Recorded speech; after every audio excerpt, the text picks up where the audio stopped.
The Boston Bruins have been absolutely slandered in some of the reports over the past week, from everything to do from the team, players they've missed out on, and including their offseason signing. So I'm going to be breaking down, touching on why a lot of these are absolutely ridiculous and how some of the things here are not up to the Boston Bruins. So before we get into all of this news here, we noticed that 75% of you guys watching right now are not subscribed to the channel. If you're looking for a spot to get all of your Boston Bruins news, you're in the right spot.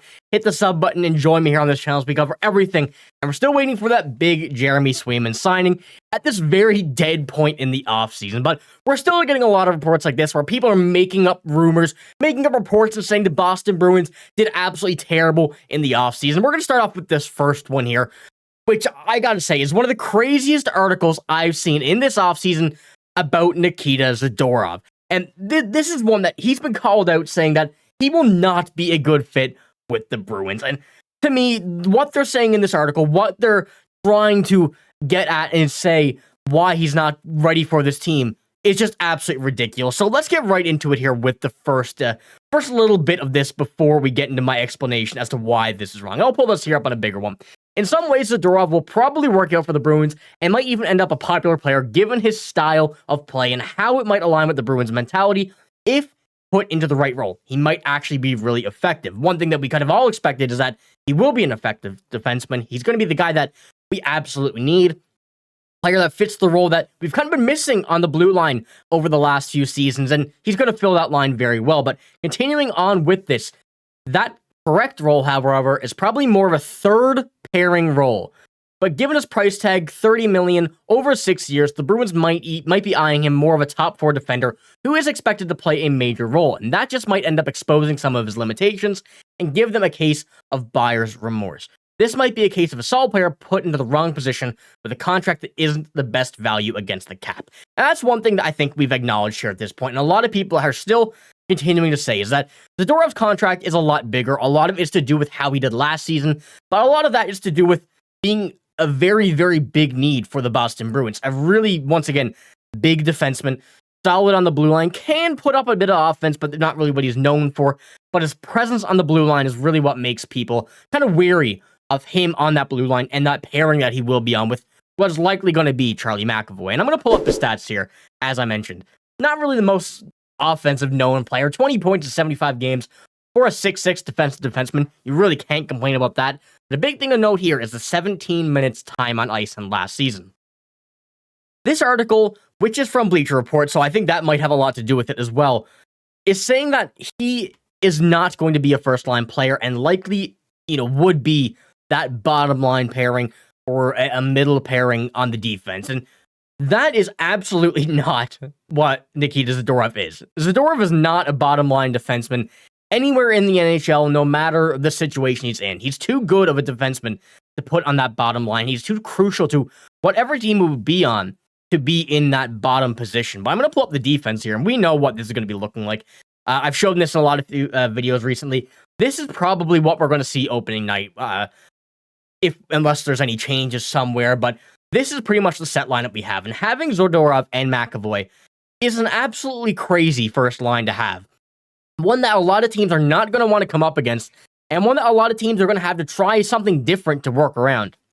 You have Charlie McAvoy, very offensive defenseman, works out well when he's going to be paired with a very, very good defensive defenseman. So the fact that they're saying this is going to be, a third-line guy that's getting first-line minutes, just absolutely ridiculous. Even though 17 minutes time on ice is not, number one pairings as you get with McAvoy, 25, 30 minutes a game, he could easily be on that level when you have such a solid defense as we see here. And no disrespect to Hampus Lindholm or Mason Lohrei, but he will definitely be the top of those three to start the season, midway through the season, and likely, if everything goes out well, the end of the season, just due to, first of all, his experience, his size, and the pairing that he's going to have with Charlie McAvoy. So, although we may see a bit of an issue with time on ice in the first few games, that will get better over and over, the season, and especially playing with a very solid defense that where you can run through, the lines. It's going to work out. So, I just want to say this article is absolutely ridiculous. This is something that I just can't believe people are actually saying that he's a third-line defenseman and he will not work in Boston. But we got to move on. This is going to be an absolutely great season for him, and I can't wait to see how it is. And we know this is going to be good for him. But move on to our second absolutely ridiculous article, which is some reports are suggesting that Martin Necas should have been a Boston Bruin. And I was a big fan of this. And, you know, from the previous videos, if you've been here since free agency, I was a guy that I think the Bruins could have traded for Martin Necas. So that was my firm belief that this would work out. But looking after the fact that we see this signing of Necas back to Carolina at $6.5 million for 2 years. Although it's only 2 years, it's a lot of money to pay for a guy who really isn't at that level yet.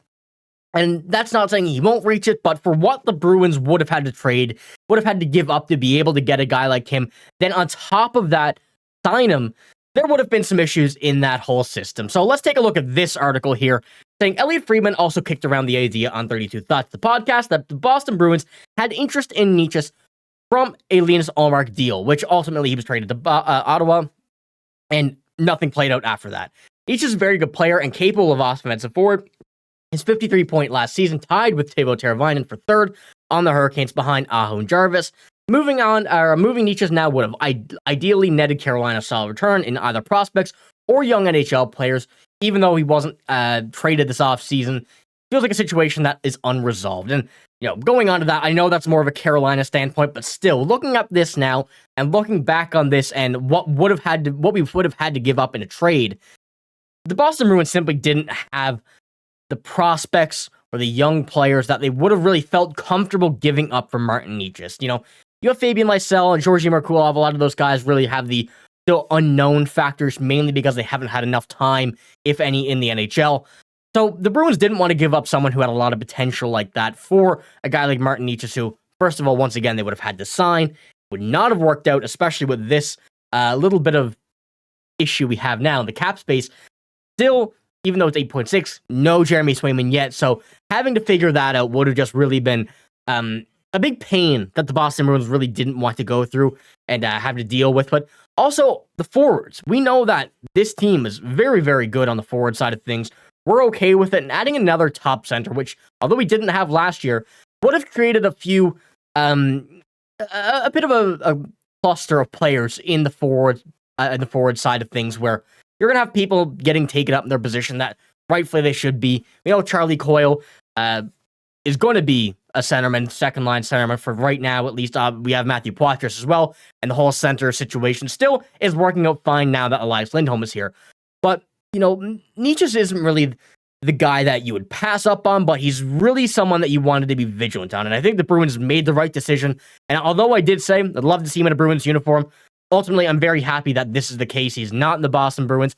Didn't have to pay him that much, and that whole scenario that would have caused quite a few issues for the Boston Bruins. So, although they're saying that, I got to think that this was something from the Bruins side not wanting to do this, even though trading Linus Ullmark 1-for-1 would have been all right in what we had reported or what we'd seen in that time. But ultimately, it's done now. I'm very, very happy this didn't happen because of the Bruins situation that we're looking at right now with Jeremy Swayman. That would have just been way, way worse. So let me know what you think about these articles. Definitely some reaching, I guess we could say, and that's going to come with the dead of the offseason. But still, you know, you got to be cautious about what you're reporting from the things like this. You're going to get a lot of feedback, and this is a few articles that I'm saying are a bit teetering on that side. But like I said, that's all I got in this video. If you did enjoy it, give it a like, hit the sub button.